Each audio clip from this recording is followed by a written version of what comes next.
qu'on soit un architecte ou un architecte qui commence juste à être connu, qu'on soit élu, le premier élu ou le quatrième, peu importe. On est là pour débattre de sujets d'espace public. On va vous proposer donc maintenant un nouveau débat. Et c'est Catherine Pierre qui va officier pour passer la parole. Catherine est journaliste spécialisée en architecture. Certains l'ont connue à la revue AMC, Architecture, Mouvement, Continuité. Tiens, Catherine, je te vais te passer le micro. Et tout le monde est là, c'est formidable. Je vous appelle à tous monter sur scène et je passe la parole à Catherine. Tiens. Bonjour, merci d'être venus. Vous êtes déjà un peu nombreux. J'espère qu'il y a encore des gens qui vont nous rejoindre. Donc nous allons nous installer. Winnie, si tu veux venir là. Il n'y a pas tout à fait un micro par personne, mais enfin, vous voulez passer. Vous êtes bien élevés et habitués à ce type d'exercice.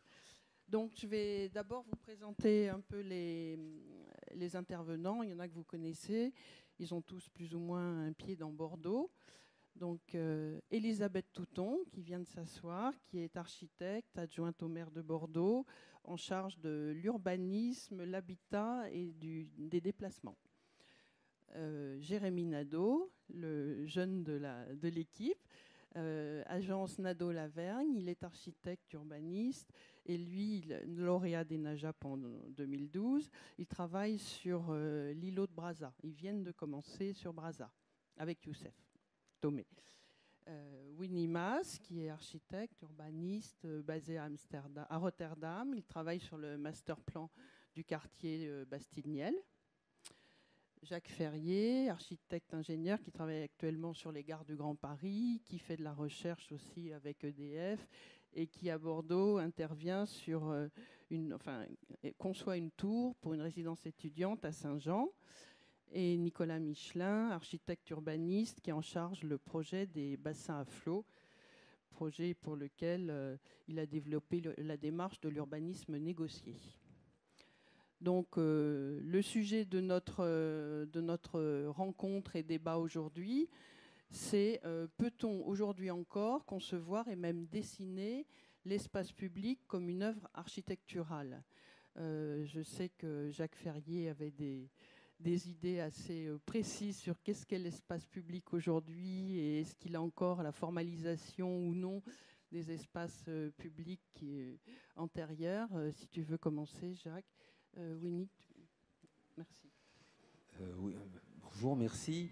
Oui, on avait échangé, notamment à l'occasion de mon travail d'architecte, conseil pour les gares du Grand Paris, c'est-à-dire ces 57 gares, 72 bientôt, qui sont dans la périphérie de cette ville dont on sait qu'elle a 2 millions d'habitants au centre et 12 en dehors du centre. Tout ça pour dire que cet espace public, il est situé, si on parle de la ville, du cœur de ville comme Paris ou Bordeaux centre, etc., je crois que c'est la question de l'espace public, elle est tellement liée à l'histoire, à la formalisation des espaces, elle a tellement finalement de succès que c'est pas vraiment un sujet, enfin, ou en tout cas c'est un autre sujet, peut-être sur le tourisme ou autre.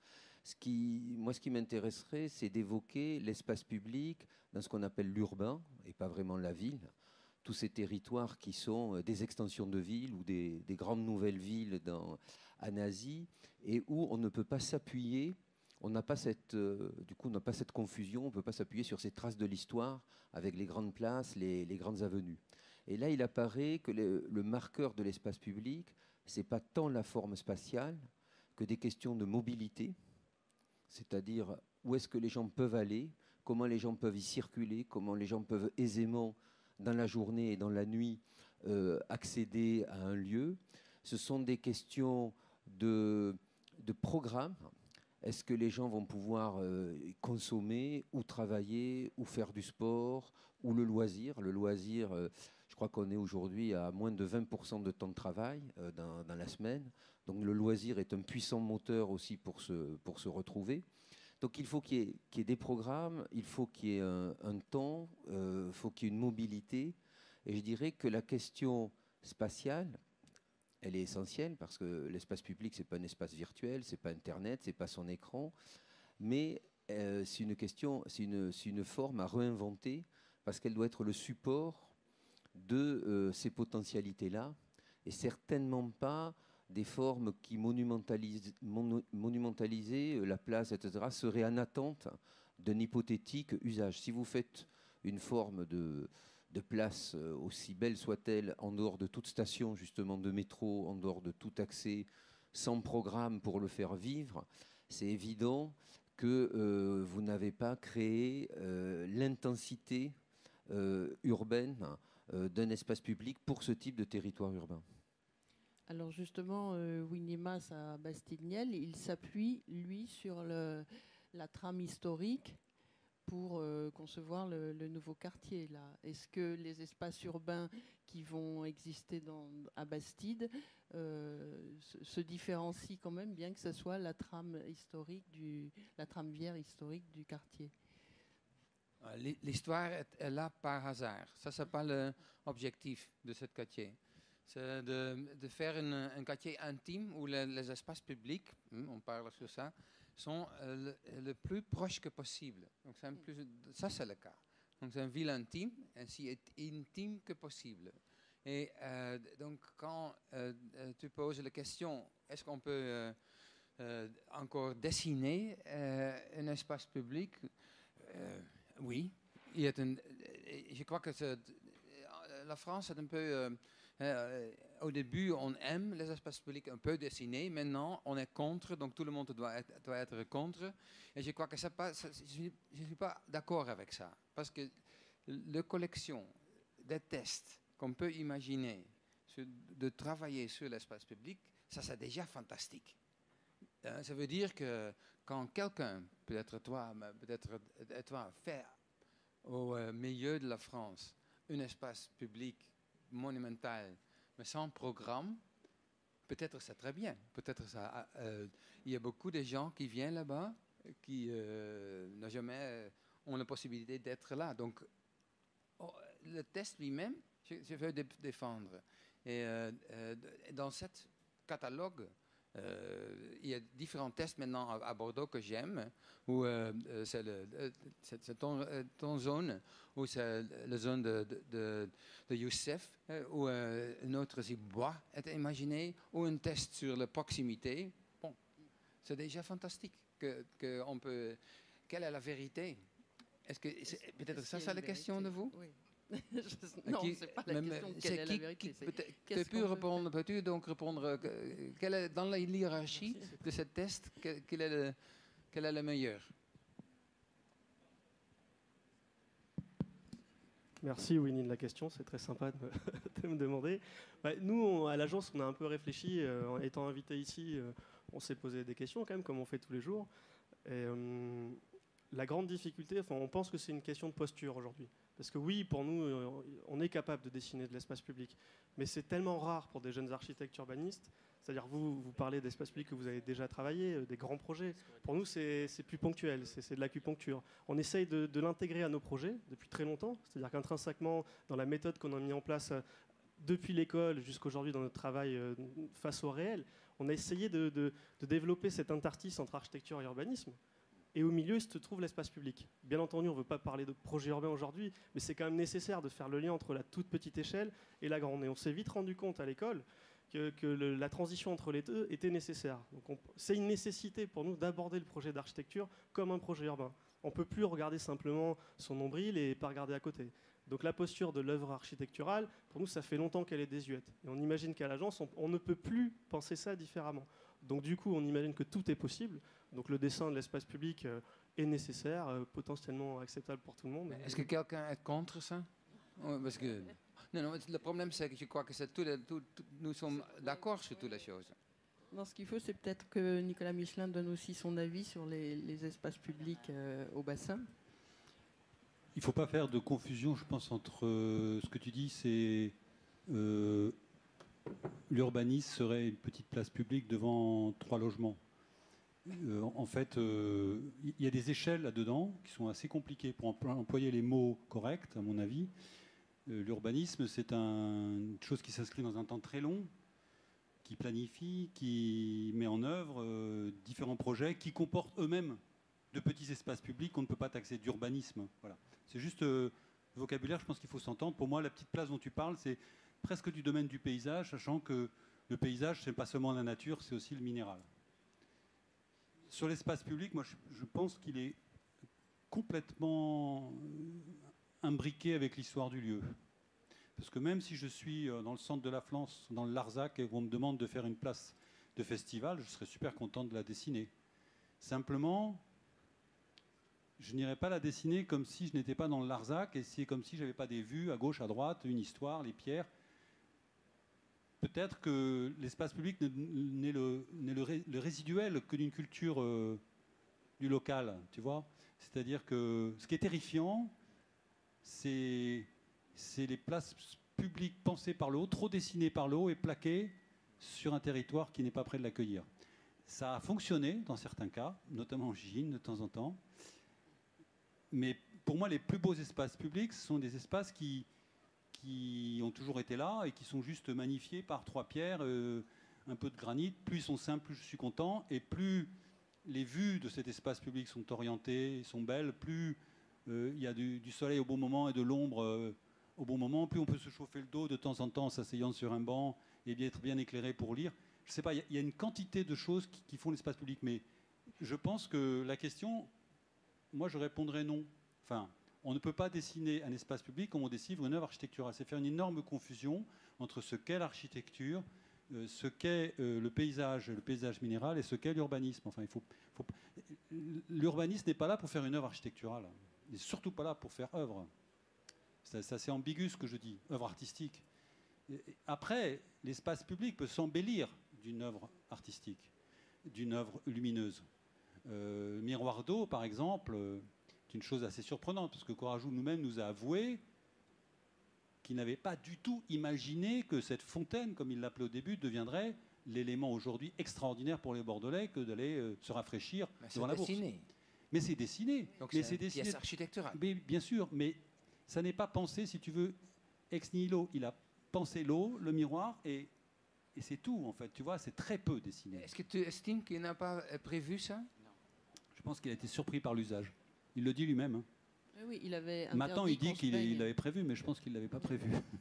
Mais justement, est-ce que vous pensez qu'il faut un signe dans l'espace urbain, comme la canopée de Norman Foster sur l'espace public du Vieux-Port? Est-ce qu'il y a besoin de monumentalité pour signifier aujourd'hui un espace urbain, un espace public, et attirer du monde et lui conférer une fonction? Le miroir d'eau est un monument. Oui, c'est monumentalisé. Oui. Donc, c'est presque une œuvre d'art. C'est presque une œuvre d'art. C'est au-delà de l'espace public. Comme le canopée de Foster est une œuvre. Mais pour continuer sur les précisions de vocabulaire par rapport à ce que tu décris, moi ce que j'associe à espace public, c'est espace mais public. C'est-à-dire que la place que tu évoques, si elle est dans le Larzac, on voit bien que l'intensité d'occupation potentielle, c'est pas celle du miroir d'eau qui est sur les quais au centre de la grande ville de Bordeaux. Et donc il faut vraiment se poser la question, si on ne veut pas se payer avec des mots ou des dessins, il faut quand même se poser la question de pour qui l'utilise. Et c'est quand même la question, en dehors une fois encore de sites urbains exceptionnels, c'est encore la question, je pense, à laquelle la société urbaine nous demande de répondre de façon assez urgente, parce qu'il y a quand même une crise de l'usage de l'espace public en dehors des villes peut-être européennes, etc. Il y a quand même, avec la mobilité effectivement qui fractionne complètement les parcours, donc il n'y a plus cette continuité de la promenade urbaine dans ces sites, avec les problèmes de transport. Moi je vois bien, pour reparler de ce que je connais sur les gares du Grand Paris, on voit bien que les villes qui sont en attente des gares, si on pense par exemple à Clichy-Montfermeil, projet des années 60, généreux, grand architecte Zerfus, etc. Donc, tous les paramètres sont là. Et sur les plans, la station de métro et la bretelle d'autoroute pour créer cette mobilité. 2014, donc 60 ans, presque 60 ans après, la station de métro n'est toujours pas là, le piquage d'autoroute n'est toujours pas là, et le maire de Clichy-sous-Bois, Olivier Klein, me disait que quand il était gamin, il habitait la cité du Chêne-Pointu, il voyait la tour Eiffel à l'horizon, et c'était juste inaccessible. Pas de transport en commun, etc. Donc, on voit bien, alors qu'elle est à vol d'oiseau à 10 km, et on voit bien que la notion d'espace, il y a un marché, il y a la tour Utrio que Nicolas a partiellement rénové, etc. On voit bien qu'il y a les ingrédients, mais le fait qu'il n'y ait pas le moyen, la mobilité, etc., pour l'instant, c'est complètement jachère. Donc, il faut être conscient de ça, c'est-à-dire que quand on dit espace public, il faut que ce soit un espace utilisé par le public, et ça va au-delà pour moi, c'est vraiment une expérience du lieu, à tous les sens du terme. Il faut vraiment être conscient de ça. Alors, il y a déjà plusieurs personnes dans le public qui veulent intervenir. On va les interroger avant, les laisser parler avant de relancer le débat. Et Elisabeth Douton aussi. Oui, bonjour. Est-ce que le futur pont Jean-Jacques Bosse ne sera-t-il pas plutôt à la fois un espace public et un trait architectural, et donc être le débat du jour? Elisabeth? Oui, oui, je pense que c'est un bon exemple. Alors, c'est vrai que je partageais ce que vous disiez les uns et les autres sur l'espace public. Définir comme une œuvre architecturale, ça ne paraît pas être le bon terme vraiment, un espace public. D'abord, je pense que c'est évident que sa conception doit revenir aux architectes et aux urbanistes. C'est évident que ce sont eux qui ont le savoir-faire, c'est évident que ce sont eux qui sont en capacité de faire la synthèse de tout ce que représente un espace public, et Dieu sait que c'est complexe, à la fois dans les usages et dans les souhaits, dans l'évolutivité, etc. Cependant, un espace public, c'est un espace qui est aussi, me semble-t-il, souvent co-construit parce qu'il s'appuie à la fois sur l'histoire, ce qu'a dit Nicolas Michelin, sur le patrimoine, sur l'histoire du lieu, du site, de la ville, etc., mais aussi sur des habitants, sur des riverains, sur les usages qu'ils ont. Alors, dans le cas d'une réhabilitation, c'est d'autant plus évident, mais même dans le cadre du réaménagement, par exemple, de la plaque portuaire des bassins à flot, il y a quand même derrière déjà des usages, même si l'espace n'est pas encore complètement défini, conçu, etc. Voilà, donc ça c'était un peu un préalable. Quant au pont, effectivement, le pont, c'est d'abord pour moi, je ne sais pas si c'est une œuvre ou un objet architectural, qui par la volonté des concepteurs, deviendra un espace public. Mais la question ne s'est pas posée au départ de créer un espace public, mais de créer un pont. Alors, effectivement, qu'est-ce qu'un espace public? Alors là, c'est la question. Un pont est un espace public, évidemment, comme une rue est un espace public. C'est vrai que c'est un cas... Enfin, c'est une bonne question, parce que ça peut être... oui, ça sera certainement une œuvre. Ça sera aussi une œuvre. Donc la question, c'est de savoir si on conçoit cet espace qui va être public comme un espace totalement libre, ou un espace qui va accepter des usages prévus ou imprévus comme le miroir d'eau, qui va accepter l'addition d'usages, l'évolution des usages. Quand on crée un quartier, on ne sait pas encore très bien comment les gens vont s'approprier tous ces espaces, les étroits, les larges. Donc, comment vous envisagez ce travail de laisser de la place et de laisser de l'air aux gens qui vont l'habiter, l'occuper? Je vais prendre l'exemple de Bordeaux, puisqu'on est à Bordeaux, sur les bassins à flot et sur la plaque, parce que tu l'as évoqué. On se pose la question aujourd'hui, avec la ville et la Cube, de savoir si on lance un grand concours de paysagistes ou d'architectes paysagistes sur la plaque portuaire. Dépenser 15 millions d'euros pour refaire toute la plaque portuaire, c'est-à-dire tous les tours du bassin 1, du bassin 2, le port, etc. Au début, c'était l'intention, puisque nous sommes urbanistes, mais nous ne sommes pas maîtres d'œuvre des espaces publics, comme on dit, nous sommes juste l'urbaniste, et ceux qui font les espaces publics autres que la plaque portuaire, c'est hors champ. Donc là, on se demandait si on lançait un concours. Et depuis quelque temps, moi, je reviens sur une idée plus simple et plus économique, donc c'est dans l'air du temps, de dire, et si on ne faisait presque rien,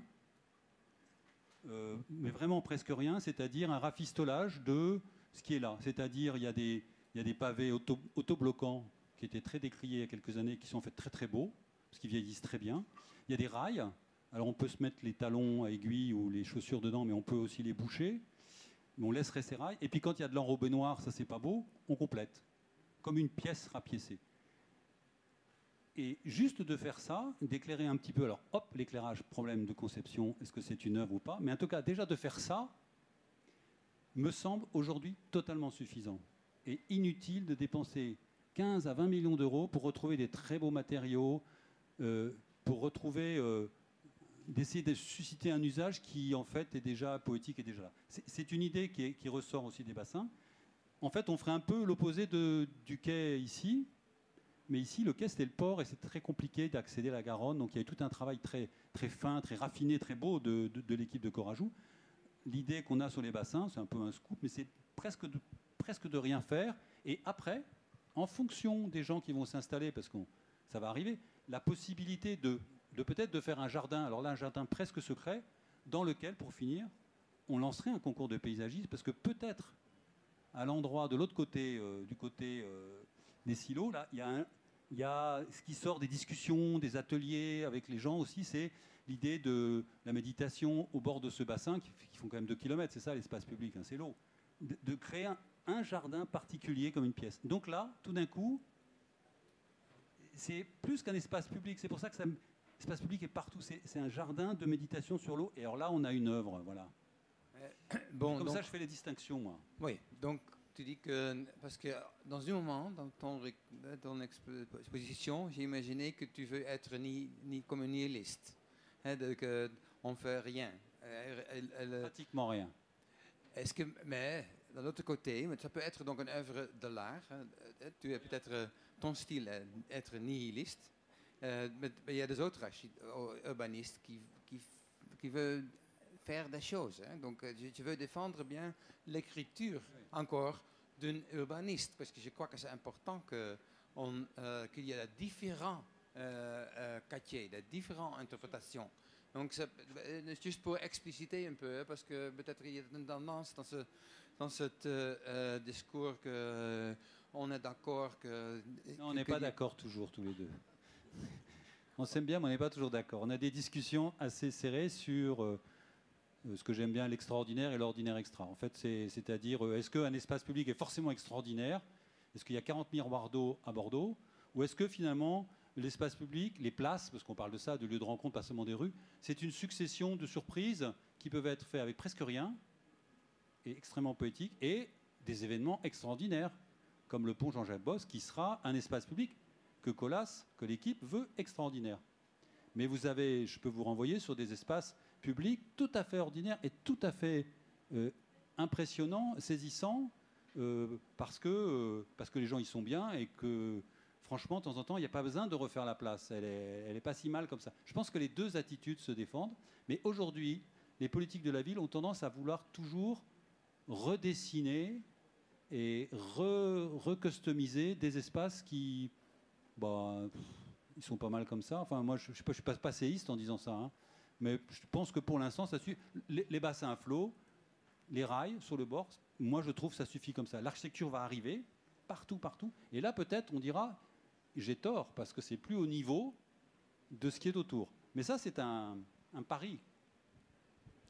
Et c'est un pari, mais c'est aussi, je pense, un des éléments de l'espace public. Je pense que l'espace public, si on lui donne une part d'imprévu, d'évolutivité, on est dans l'attente aussi des gens, parce que tout le monde est capable de dire je veux 3 bancs, je veux éclairer comme ci, je veux faire ça, je veux des revêtements, on ne se tord pas les pieds, voilà. Mais après, il faut donner du sens. Le sens, il vient souvent à la fois du lieu et ce qu'en font les architectes et les urbanistes qui le mettent en valeur, en exergue et qui s'appuient dessus.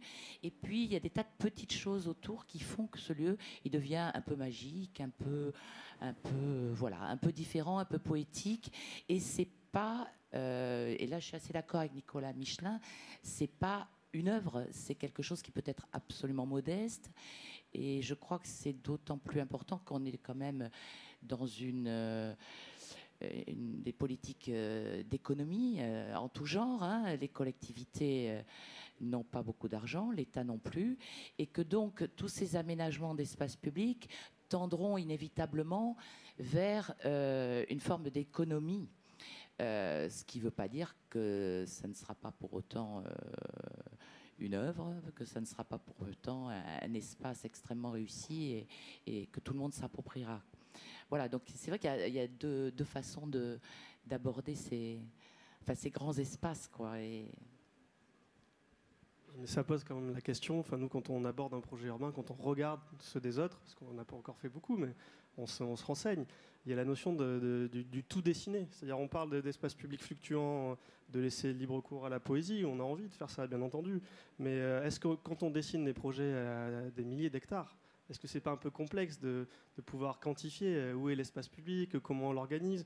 Et je pense que dans nos politiques publiques et les politiques au sein même du travail des architectes et des urbanistes, on a du mal à accepter les erreurs qui sont faites très rapidement. Sur le démarrage d'un projet urbain, on a rarement vu un projet où on dit là, il y a peut-être une inflexion à créer, on s'est trompé. Donc le fait, ce qui est intéressant, c'est laisser libre cours à ne rien faire. C'est la capacité à dire on a peut-être mal dessiné un moment. Parce que peut-être qu'ici, il ne faut rien plutôt que quelque chose. Et si on a envie, à un endroit donné, de construire plus, on peut se laisser le libre cours à le faire. Et si on a envie de construire beaucoup moins et de dédensifier pour gérer un peu comme des vases communicants une ville, parce que les mutations vont de plus en plus vite. On voit même nous, on s'adapte au marché. On était architecte, maintenant on devient urbaniste. On nous explique qu'on ne sait plus construire nos bâtiments. On nous dit que l'architecte ne sait plus construire. On passe de la passion de l'artisanat à amener au bout nos projets et on nous explique que maintenant on dessine un permis de construire et en même temps on nous demande de parler de l'espace public. Donc il y a quelque chose d'assez trouble déjà au sein même de notre métier et du dessin de la globalité, de la totalité des projets urbains en général, quoi. Quand on parle d'erreurs, etc., moi je pense qu'il faut aussi penser qu'on peut laisser ouvert un projet qui va accueillir et qui va évoluer, parce que dessiner de l'espace public, c'est pas définitif. Ça engage, certes, parce qu'il y a une perception spatiale très importante, mais après, on peut revenir sur le revêtement de sol, on peut revenir sur refermer un peu une place, etc. Le bâtiment, quand il est construit, il a quand même un potentiel d'évolution, mais qui est peut-être moins important que celui de l'espace public qui est libre. Mais je crois c'est quand même assez flou cette idée d'espace public tel qu'on échange là, parce que on est passé la place du Larzac, on est passé le pont, la place monumentale, etc. Mais la route, les infrastructures, etc. C'est-à-dire que si, une fois encore, dans la métropole, dans la ville actuelle, si on dit que l'espace public, c'est l'espace qui n'est pas privé, c'est l'espace où, sans obstacle, on peut circuler, on est vraiment obligé de s'arrêter un peu sur tout un gradient de mobilité, de temps et d'intensité. C'est-à-dire, on part d'un point, si on part du point le plus calme et silencieux qu'évoque Nicolas quand il parle de la poésie des bassins à flot et le jardin de méditation, c'est-à-dire que là, c'est une destination, quoi. C'est-à-dire, à un moment donné, quelqu'un dit « j'ai 1 heure à passer là parce que ce lieu me plaît, il est beau, j'habite ou pas le quartier ». Moi, je parle des gares où on va passer 5-10 minutes, mais qui sont souvent un des espaces publics où on va parce qu'on attend, parce qu'on prend un café, parce qu'on achète le journal, parce qu'on donne rendez-vous à un copain, qu'on va prendre un vélo, etc., qui sont un espace public, souvent le seul espace public vraiment utilisé dans le quotidien, quand je vais de chez moi au boulot, etc. Mais on voit bien qu'on parle de toute autre chose. Donc il y a quand même, dans l'idée d'espace public, toute une variation d'usage et d'intensité qui justifie justement l'architecte, qui donne un sens par...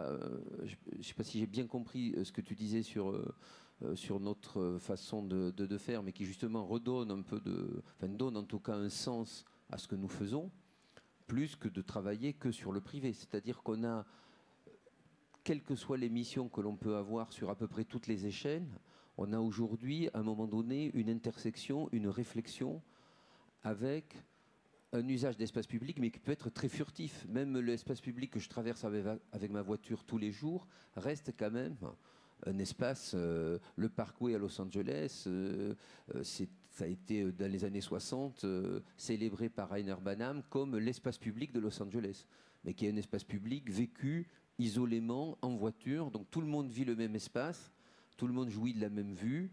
C'était vécu à l'époque comme un temps plutôt positif dans la journée, mais personne ne se parle, etc. C'est quelque part aussi un espace public. Je pense qu'il faut chacun prendre ses responsabilités. Je ne suis pas tout à fait d'accord avec ce que tu dis, parce qu'on est là pour faire un débat. C'est-à-dire que je pense que le métier d'urbaniste, c'est quand même le métier qui consiste à dire, ici on peut construire, ici on va circuler, ici on va sortir du tram. Là, compte tenu de tout le travail, de l'enquête sur place, etc., là, il pourrait se dessiner un espace public qui n'est pas forcément dessiné au cordeau à la David Mangin, tout bien tricoté. Et là, il y a des avenues. Bon, ça, tu ne peux pas laisser de libre. Tu ne peux pas dire, comme j'ai envie de rien décider, peut-être que j'ai un plan tellement flou, un plan guide tellement flou que j'ai rien. Et le politique ne comprendra pas. Nous, on avait essayé de faire comme ça sur un premier projet avec Jamel Clouch il y a longtemps. On avait dit tout est possible partout et finalement on n'avait pas de projet et personne n'avait rien compris. Donc le rôle de l'urbanisme, sa responsabilité, c'est de poser ses intensités en fonction de ce que tu dis, des transports, des mobilités, mais aussi des points de vue et aussi de l'histoire. Et ça, c'est un truc hyper passionnant. Mais ça se traduit sur un plan guide qui est effectivement où l'espace public n'est pas forcément totalement dessiné. Surtout pas, il n'est pas forcément maillé. Je pense que ça vient dans un deuxième temps, et c'est un métier qu'on appelle encore urbanisme, et que moi j'appelle souvent paysagiste, ou architecture un architecte qui fait de l'espace public, enfin du minéral. Enfin, là, c'est compliqué, cette histoire de métier dans tout ça. Souvent, l'urbaniste coordonne tout ça. Et là, effectivement, l'usage n'étant pas là, au bassin info, il n'y a pas d'habitants encore à certains endroits. C'est vraiment la responsabilité de l'équipe d'urbanisme de dire ça pourrait vivre comme ça, ou ça pourrait vivre comme ça pourrait accueillir. Je prends l'exemple de la petite place qu'on dessine en ce moment, demandée par Alain Juppé. Il veut une succession de petites places dans les bassins, parce que le grand espace public, c'est les bassins, mais ce n'est pas suffisant, il faut des petites places de voisinage. La place de voisinage, tu vas la dessiner comment? Tu fais un rond, Donc en fait, on a œuvré un peu comme on veut, c'est-à-dire on a gardé un vieux hangar, il est intéressant, on s'est dit on pourra peut-être faire une épicerie bio là-dedans, mais j'en sais rien moi, enfin, tu vois... Mais en fait, il est bien placé, il est bien ouvert, et puis il y a une petite sente qui va derrière, puis il y a le garage moderne, c'est juste derrière le garage moderne. Et le garage moderne a envie de garder sa cour. Est-ce qu'on lui fait un mur autour? Alors évidemment, tout ça n'était pas décidé quand on a remporté le concours des bassins flots. Tout ça a été esquissé, c'était des intensités sur un plan guide. Et maintenant, seulement maintenant, quand les bâtiments arrivent, on commence à... Peut-être on va faire un petit concours pour cette place finalement, mais peut-être pas. Donc ce que je veux dire par là, c'est que ça peut être l'architectural qui me gêne, ça peut être tentant une œuvre artistique, ça peut être une œuvre d'un paysagiste, peut-être un peu d'architecture, mais ne mélangeons pas tout. Je pense que, moi, je suis pour réattribuer de temps en temps un petit peu. Un architecte peut faire de l'espace public, c'est pas le souci. Le souci, il peut faire de l'urbanisme, mais il est dans des métiers différents, de mon point de vue. Le mot résiduel me fascine, cette fascination un peu que je trouve dans mon cœur maintenant, quand tu parles sur le mot résiduel. Donc oui, c'est vrai que c'est intéressant de faire une hypothèse qu'on fait toutes les choses, mais on ne dessine pas l'espace public est le résiduel. Je crois que Bastiniel a le même concept que ça. Et c'est aussi là, Alain Juppé a demandé où sont les places de quartier dans ce cas-là. Et j'ai dit non, c'est partout. Ou c'est la Garonne. Donc c'est un choix. Mais on a besoin d'un certain courage aussi de dire non. Quand on donne on fait seulement un espace résiduel, je suis aussi très curieux à quelle manière un habitant réagit sur ça. Est-ce qu'on fait un acte, une explosion dans un certain coin où on veut donc avoir j'espère que dans cette manière-là, on doit un peu discuter. Est-ce qu'on a besoin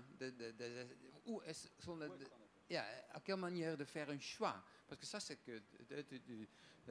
l'autre chose qui m'intéresse. On doit choisir dans un moment. Et quel choix est-ce qu'on fait? Avec quel argument? Est-ce qu'on se base dans les anciens urbanismes une grande place, 10 petites places, etc. Ou est-ce quels sont les nouveaux... quelle est la profession pour nous? Quelle est, sur ça? Non, ça m'intéresse. Quand est-ce qu'on fait un choix? Est-ce que tu peux dire quelque chose sur ça? Non, mais je crois que le choix, c'est vous qui le faites quelque part. Et vous le faites à la base quand vous donnez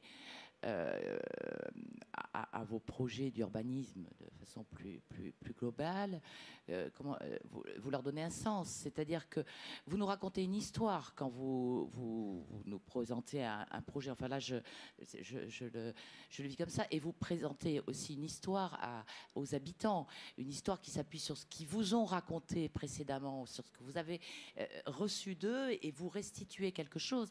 Et je pense que le choix, c'est vous qui le faites. Alors après, on peut avoir des interrogations. Là, je parle des politiques, parce que les usages, on les connaît d'une façon ou d'une autre. Mais c'est le rôle de l'urbaniste et de l'architecte de justement faire des propositions, de donner d'autres perspectives, d'amener de l'inattendu, d'amener... Alors, ça marche ou ça marche pas. C'est aussi un challenge. Je crois que c'est extrêmement complexe pour vous. Mais le choix, c'est à vous de le faire, il me semble, et de le faire et de le faire accepter. Mais je pense que la meilleure réponse, ça sera l'appropriation et l'usage qu'en feront les habitants. Voilà, enfin, moi je vois ça comme ça. Et un petit exemple qui peut illustrer la difficulté qu'il y a par rapport à ça. La place André Meunier, que tout le monde connaît à Bordeaux, avec son parking qui a été fait, et puis quel usage sur la place André Meunier? Je m'occupais un moment de ça. Donc enquête publique extrêmement vivante, pavillon sur la place, petit café, association, tout ça était formidable. Et puis une collection d'usages demandés par les habitants. Je veux un petit endroit pour les enfants, je veux un truc pour les rollers, je veux un kiosque pour la barbe à papa, je veux, etc. Je veux planter des arbres. Une collection à la Prévert un peu, point. Et une traduction, alors je suis un peu critique, bon, on est là pour dire des choses, une traduction par les techniciens de la ville de l'espace public, ça va être ça, ça, ça et ça. C'est tout sauf un espace public. Donc là, on rejoint, je suis un peu contradictoire peut-être par rapport à ce que je dis, mais tout d'un coup, on plaque un programme demandé par les habitants, justifié par l'usage, de façon complètement primaire, je veux dire, sans projet. Or, quand on regardait bien l'histoire de cet endroit, c'est la plus grande... comment ça s'appelle, défense, point d'entrée de la ville avec ses bastions. Voilà. Les bastions étaient à fleur de la place. Il suffisait de creuser presque à la main. On trouve les pierres des bastions. On a un dessin absolument prodigieux de l'histoire. On s'est dit, bon sang de bois, pourquoi tous ces usages, à un moment, on les met un peu de côté? Oui, c'est une demande. On demande à un paysagiste ou un architecte de dessiner peut-être une œuvre, mais paysagée, de ce que pourrait être cette place André Meunier. Et ensuite, on l'offre à ses usages. C'est dans ce sens-là que c'est intéressant. Sinon, on va à l'échec, parce qu'on a un programme posé sur une place sans projet. Donc, tu as raison quand on dit qu'on raconte des histoires et qu'on doit faire des choix de magnifier certains lieux, et que si on pose juste les choses comme ça, on n'a pas d'espace public. Enfin. J'ai un autre exemple, je pensais... Quand vous dites Elisabeth, c'est l'architecte ou l'urbaniste, non, mais il y a aussi l'attente du politique. Quand le maire demande une place, c'est bien dans la plupart des cas, mais il y a des cas où on voit bien que c'est une question finalement qui n'a pas vraiment de sens. Quand j'ai fait le commissariat de Agora 2006, si vous vous souvenez, on s'était intéressé quand même à la maison individuelle, qui est aussi un sujet urbain. Tu as fait des quartiers avec des maisons individuelles, qui est un sujet urbain quand même qui fait partie d'une grosse réalité pour 80% des gens. Or, ce qu'on a constaté en regardant les lotissements, c'est qu'il y a toujours, pour obtenir le permis de lotir, etc., la petite place avec le lampadaire, le banc, dont on est sûr qu'alors là, c'est l'échec couru d'avance, parce que les gens ne sont pas idiots. Les gens qui habitent le lotissement, ils vont discuter au centre commercial, devant le restaurant, devant le jeu de pétanque, etc. Donc là, il y a parfois des attentes, je dirais presque fantasmées, de dire, ah ben vous faites un lotissement de tant de maisons, il faudra qu'il y ait la petite place. Donc je pense que là, même si tu arrives à trouver, tu vois, le vieux mur, machin, voilà, c'est là où le politique doit aussi donner des... Alors si par contre le politique dit là on met, enfin je reviens à ce que tu dis sur les bassins à flot, là, la petite épicerie ou l'atelier de réparation ou un terrain de sport, etc. S'il y a une incitation à un usage collectif, on va créer un lien, mais qui sera peut-être pas uniquement des petites maisons autour, mais ça va fonctionner en réseau parce qu'on ira jouer à la pétanque là, on ira à l'épicerie ouverte le soir ailleurs et réparer son deux roues dans un troisième quartier. Non, mais je suis d'accord, le politique aussi, il a des choix à faire. Mais je crois que le politique, il doit faire ses choix dans les attendus qu'il vous formule. C'est-à-dire que c'est dans la façon dont il formule ses attentes, dans la façon au départ dont il... voilà, finalement, c'est un peu la programmation de tout ça, qu'il doit voilà, être bien clair sur ses attendus. Il a aussi des responsabilités face à ces espaces publics. Donc effectivement, ces choix sont guidés aussi par les responsabilités. On en parlera dans d'autres débats, mais il y a des responsabilités de sécurité, de maintenance, financières, etc., etc. Mais ce que je voulais dire tout à l'heure quand je disais le choix c'est vous, c'est le choix... évidemment qu'il y a des choix politiques à faire. Hein, je veux pas que... Mais... le sens, enfin l'essence, je ne sais pas comment l'exprimer, je l'exprime peut-être mal, même de ce que sera cet espace public, je pense que c'est le concepteur qui le... Voilà. À partir, et il répondra d'autant mieux qu'effectivement, et les attentes de la population et les attentes des politiques, des techniciens, enfin tout ce qu'il peut faire, et c'est extrêmement compliqué effectivement sur l'espace public, je pense que c'est un des exercices les plus compliqués, sont bien formulés, sont bien clairs, et que les choix préalables sont faits avant de vous mettre face à voilà, à votre travail. Alors, il y a une question dans le public, on va laisser la parole. Une question, en fait. Vous n'avez pas employé le mot ambiance urbaine, parce qu'en fait, l'espace public, Philippe Labro d'EDF, je vais me présenter, l'espace public, en fin de compte, sa réussite est à l'appropriation que les gens s'en font. A priori, c'est comme ça que je le perçois. C'est un challenge assez difficile, et il faut générer une ambiance urbaine de qualité, qui est multifacteur, et je rejoins le travail de Jacques sur la ville sensible. En fait, l'espace public, on le vit à travers ses 5 sens, à travers sa perception que l'on a. Et c'est vrai que les usages que l'on pense au début sont peut-être pas souvent, sont souvent ceux sont pas souvent ceux qui sont justifiés à l'arrivée. Le miroir d'eau, il y a une ambiance. Les miroirs d'eau sont des réussites à cause des ambiances qu'ils génèrent. Il y a l'ambiance nocturne, l'ambiance de jour. Et c'est vrai qu'on a affaire à on parle en fin de compte de la sociologie de l'espace public, en créant des fluidités, en créant des liens entre les différents points de l'espace public qui font que les gens s'y sentent bien d'un point à l'autre. Donc, comment générer, ça peut être une très belle œuvre sans générer de l'ambiance urbaine. Le challenge, il est là. C'est pour ça que ça nous paraît très compliqué d'associer les deux. Jacques, tu voulais rebondir sur la ville sensuelle ? Non, mais il est clair que les notions... c'est-à-dire, on passe aussi d'un héritage, d'un urbanisme fonctionnel, des grands acquis du mouvement moderne qui est devenu le style international, etc. C'est vrai que, et c'est un travail que l'on fait avec Philippe Labro en ce moment sur la Méditerranée, enfin sur l'arc urbain Gênes, Marseille, Montpellier jusqu'à Barcelone. Il est clair que les espaces publics, ils sont aussi, par rapport à cette idée d'ambiance, marqués par des climats, l'histoire, tout le monde l'a souligné, des topographies, des rapports. Tu disais l'espace public, c'est la Garonne. Sur l'arc méditerranéen, c'est clair que c'est la référence à la Méditerranée qui est le socle de la vie publique et de l'espace public commun. Et on peut là trouver pour les architectes aussi un champ de travail formidable. On voit bien... avec Nicolas, on a travaillé pour le même maire, le maire de district à Shanghai. On voit bien qu'il y a urgence à apporter cette réflexion que Philippe Labro évoque sur l'attention aux ambiances, aux cultures urbaines, etc.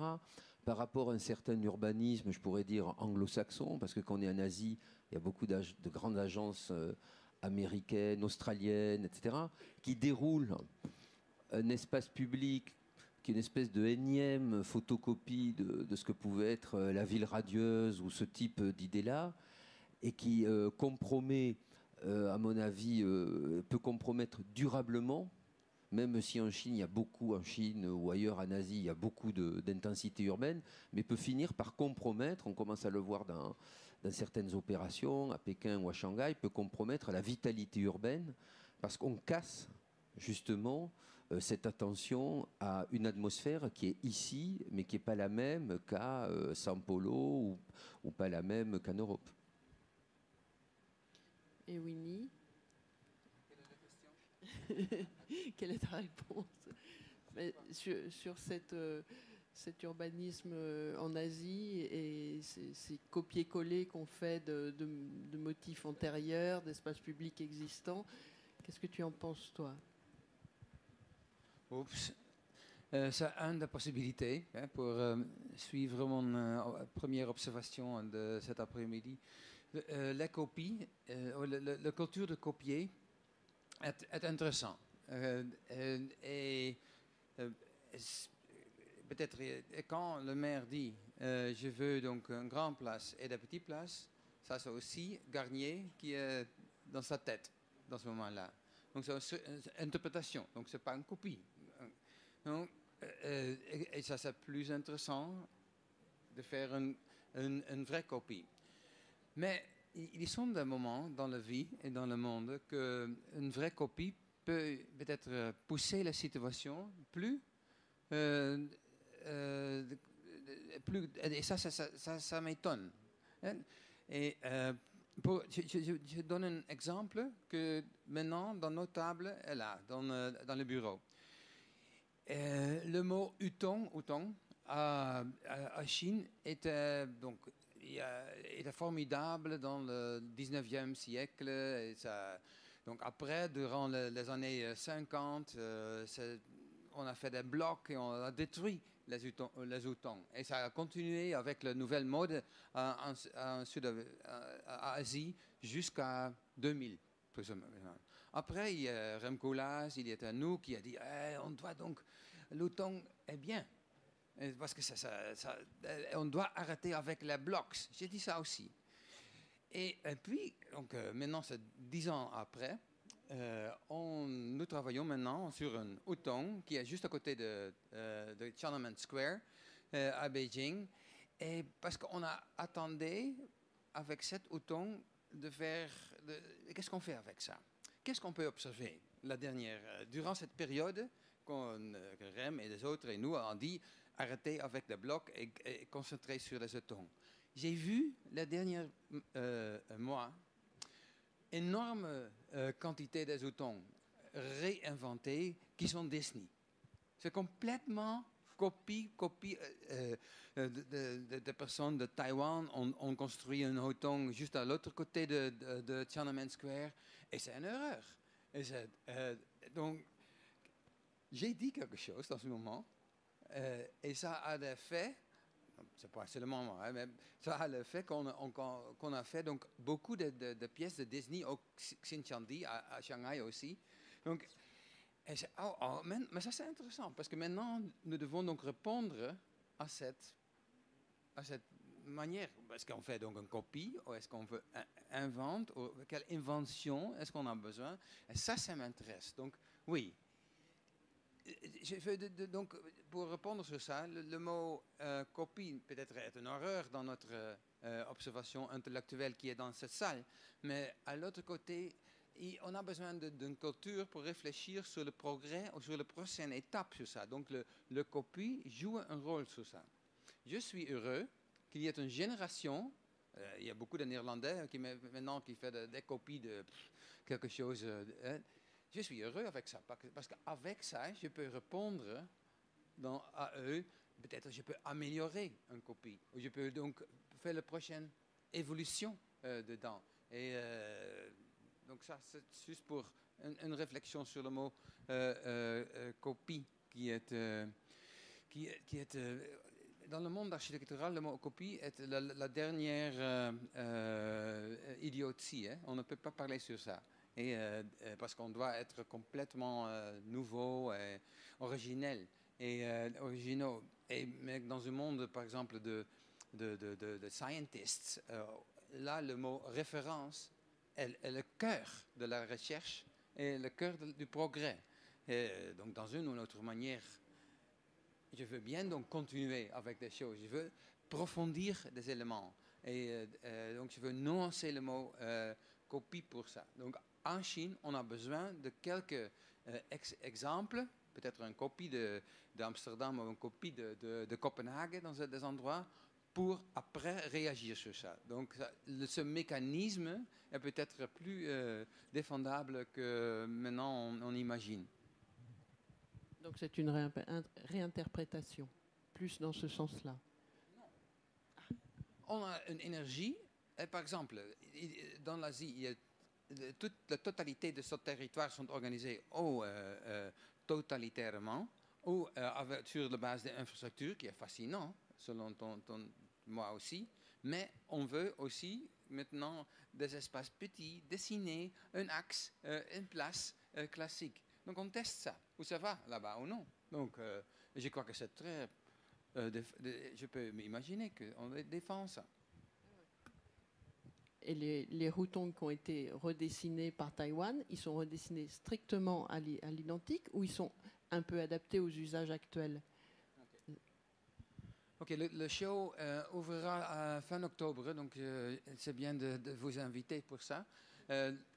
Oui, donc notre voisin, une institution de Taïwan, a fait un hutong, tu peux observer ça, qui est dans le style taïwanais. Et ça c'est incroyable, ça s'est construit. Hein. C'est aussi une faute. Donc, à cause de eux, après, c'était un Chinois, Yung Huchang, a construit donc un hutong moderne à côté de ça. Et maintenant, c'est la prochaine génération qui doit continuer ça. Je crois que cette petite ligne, cette petite évolution, ici, ça existe aussi à Bordeaux. Cette série de tests, je crois qu'on doit être très clair sur ça, on doit comprendre ça. Il y a une question dans le public. Moi, je n'ai pas l'habitude de me promener beaucoup en Chine, mais je me promène pas mal en France. Et j'ai entendu tout à l'heure le mot, Nicolas Michelin disait customisation. Moi, je dirais un peu banalisation de l'espace public où dans tous nos villages et toutes nos petites villes, on nous fait les mêmes centres-villes avec les mêmes pierres brossées, les mêmes vasques de fruits, les mêmes lampadaires, les mêmes, etc.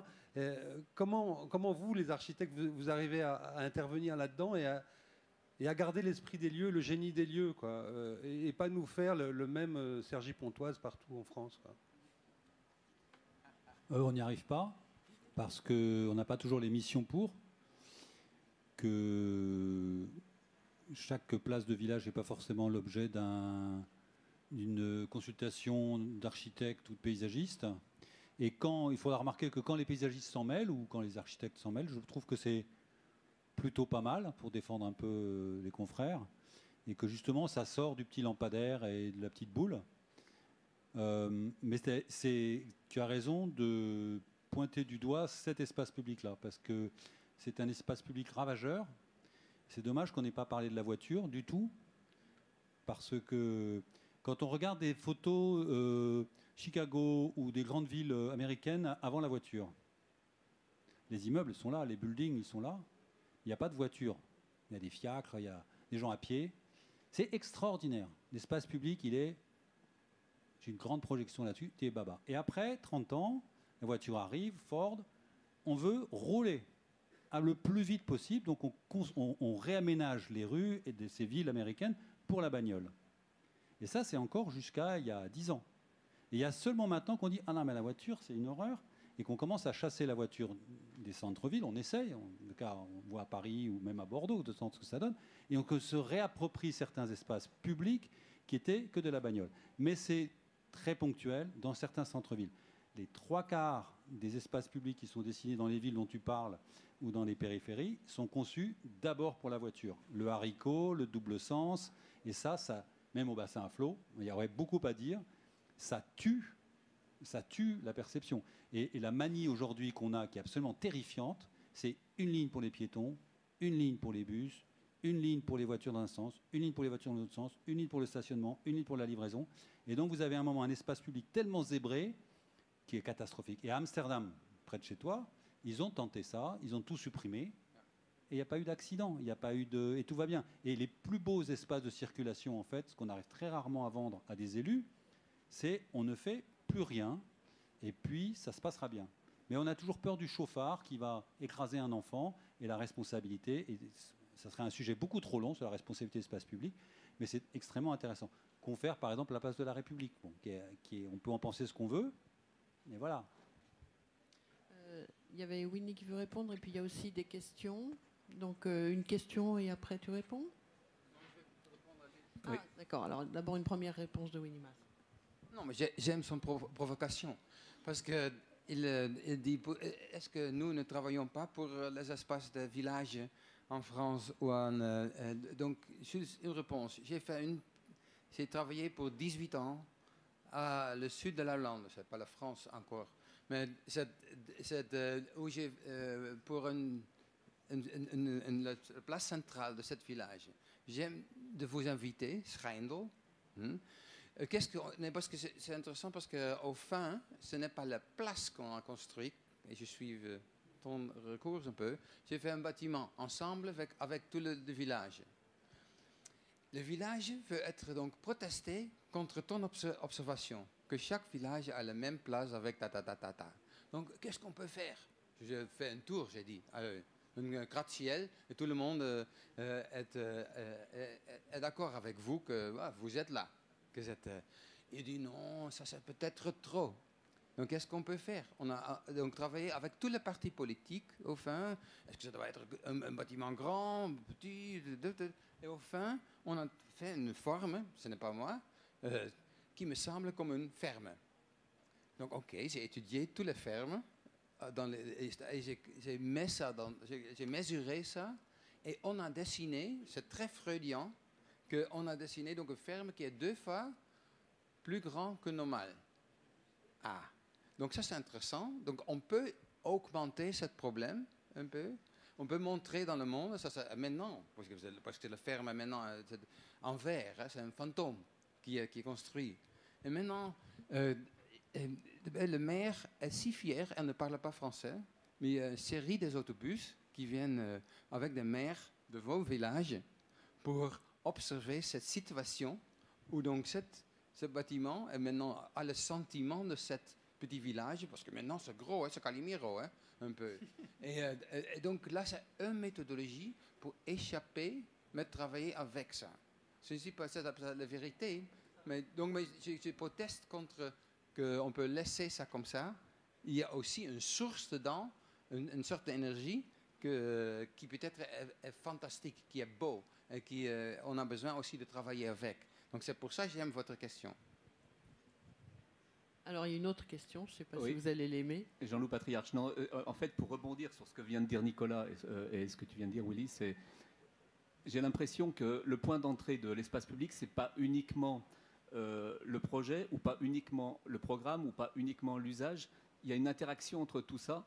Et que si l'on compare l'espace public à une scène de théâtre, par exemple, avec ses décors, ses proportions, à un moment donné, c'est aussi l'acteur qui est important. Et si on fait un espace public avec une banque sur l'espace public, ou on fait un espace public avec un bistrot, ça change tout, parce que l'acteur est différent. Et l'acteur, ça peut être une automobile également. Et ici, ce serait différent si, par exemple, il n'y avait pas la Garonne. Ça a été dit, mais c'est évident. Et ce serait différent aussi s'il n'y avait pas des restaurants ou des cafés de l'autre côté de la Garonne. Donc il y a une interaction, et il y a aussi une interaction avec l'architecture. L'espace public, c'est un vide qui est créé par les architectes qui composent le tour. La place du Capitole sans la brique, c'est plus la place du Capitole. La place Saint-Marc sans tout ce qu'il y a, c'est plus la même place, même si au sol, c'est finalement que des pavés, des pigeons. La place Saint-Marc, il n'y a rien. Il y a des grilles, des pavés, des pigeons. Mais c'est une place magnifique. Je ne sais pas si on se comprend là-dessus. J'ai l'impression que oui. Oui, il n'y a pas de doute là-dessus. C'est que la place publique est bordée par des bâtiments qui donnent le ton de cette place. Simplement, pour revenir sur ce que tu disais sur les cafés et les banques, on ne décrète pas comme ça qu'un commerce va s'installer là. Enfin, on a la difficulté au bassin aujourd'hui de programmer des commerces. Je ne te cache pas que On doit être à la 35e version de savoir où on va mettre les commerces, vraiment. On sait à peu près. Ça surprend beaucoup les gens. Vous ne savez pas où vous allez mettre les commerces? Eh bien, je ne devrais pas dire ça ici, mais non, on ne sait pas très bien. Enfin, moi, pourtant, ça fait 5 ans que je travaille sur les bassins à flot. Je me dis, ce serait peut-être bien là. Alors, ce n'est pas tout à fait vrai ce que je dis, mais si quand même, parce qu'on a beau étudier les flux, on a beau étudier, les gens vont plutôt s'arrêter là, etc. Si tu veux, la situation du commerce, finalement, elle pourrait se décréter, mais elle va capoter. Je prends l'exemple de Dunkerque. Ils ont voulu ouvrir absolument, le projet de Reichen, un espace commercial à cet endroit-là, en étant sûr que ça serait un espace public formidable. Manque de peau, il y a un vent de dingue. C'est un tout petit peu en dehors des flux, et l'espace commercial, il va fermer. Et pourtant, toute l'énergie a été mise. Et l'espace public a été dessiné devant, et le parking aussi. Et c'est un échec épouvantable. Et puis, de temps en temps, tu as 3 boutiques qui s'ouvrent. Dans les bassins, ça va commencer comme ça, à mon avis. Et puis, à un moment, parce qu'on sait où sont les façades au soleil, toujours pareil, on sait où on est le mieux, quoi. Tu vois, eh bien, les commerces vont s'installer là. Mais c'est très... Tu as raison, sur la banque, moi, je connais des espaces publics qui sont en train de se faire tuer par les banques. Hein. Mais là, il faut interdire de les installer. Non, mais on en revient, enfin, pour avoir une version plus positive de la voiture et de la mobilité, je pense qu'en fait aussi, ce qui nous pose problème, c'est que les espaces publics aujourd'hui sont en concurrence. Il y a beaucoup de vides et d'espaces publics dans les villes. Et ce que tu dis, d'où l'importance effectivement de plein de choses, des ambiances, de la programmation, etc. Parce que comme les gens se déplacent, les espaces publics sont en concurrence. Et je crois que le changement pour les espaces publics, c'est même avant la voiture. Par exemple, le transport urbain dans les villes, jusqu'en 1850 à Paris, il est interdit. Parce qu'on ne veut pas que les gens, les prolétaires, les bourgeois, tout ça se mélangent. Et donc les autorités de la ville, les projets d'omnibus, etc., datent du XVIIe siècle. Ils ne sont pas mis en œuvre parce qu'on ne veut pas que les gens bougent. Et quand les gens ne bougent pas, l'espace public urbain, il est comme la place du village. C'est un espace obligé, et donc c'est ce qu'on voit dans les romans du XIXe siècle, c'est-à-dire la rue, la petite place, l'immeuble, etc. On est obligé d'y rester. Donc l'espace public, il est à la fois très vivant, comme on peut le voir dans les gravures, mais quelque part, il est imposé. Dès qu'on permet la mobilité des gens, avec l'omnibus à partir de 1850, le transport urbain, puis la voiture, l'espace public, il est ouvert à plein de fluctuations, mais il est aussi en compétition. Je crois que c'est ce qui nous pose problème. On ne peut pas dire, tiens, je suis sûr que c'est mon espace public, parce qu'il y a peut-être plus de vide que d'usage dans la grande ville. Donc il y a aussi ça qui est derrière le débat. Il y a Rémi Cambeau qui voulait... Ah non, mais moi, je venais juste dire que l'heure tournait, que les programmes continuent par ailleurs. Il y a à 18h30 une formidable conférence de Petra Bless, mais je ne voudrais pas voler un dernier mot à Elisabeth qui allait parler. Non ? Bon. Alors, on va continuer sur les thèmes que vous avez évoqués. Le thème dont tu viens de parler, Jacques, dimanche à 14h, on va en parler de ce partage des espaces et surtout de l'impact que la mobilité a sur les mutations des villes, historiquement, et dans les usages ensuite des places et de tout ce qui va autour, évidemment. Puis demain à 14h, on parlera de cette histoire de responsabilité et des abus dans la mise en œuvre du principe de précaution dans les espaces publics. Et la place de République, il en sera question puisque Pierre-Alain Trévelot sera là. Mais également avec un préfet, avec Rudy Bord. Et puis voilà, on va continuer. Donc demain, 14h, rendez-vous ici. Les abus du principe de précaution en espace public. À 15h, avec Alain Juppé et Jacques Herzog, ce que signifie créer des espaces publics dans une ville qui va se développer, puisque Bordeaux, l'agglomération va devenir millionnaire, une métropole millionnaire. Le stade l'anticipe, mais comment est-ce qu'on va faire les espaces publics? Comment ça s'inscrit dans une croissance? Voilà. Puis David Mangin, dont tu as parlé de son dessin tout à l'heure, mon cher Nicolas, sera là également pour parler de l'invasion du commerce dans l'espace public et de la distinction espace marchand, espace public. Bon, donc tout ça continue. Merci à tous en tout cas. Merci Catherine, merci à tous les intervenants.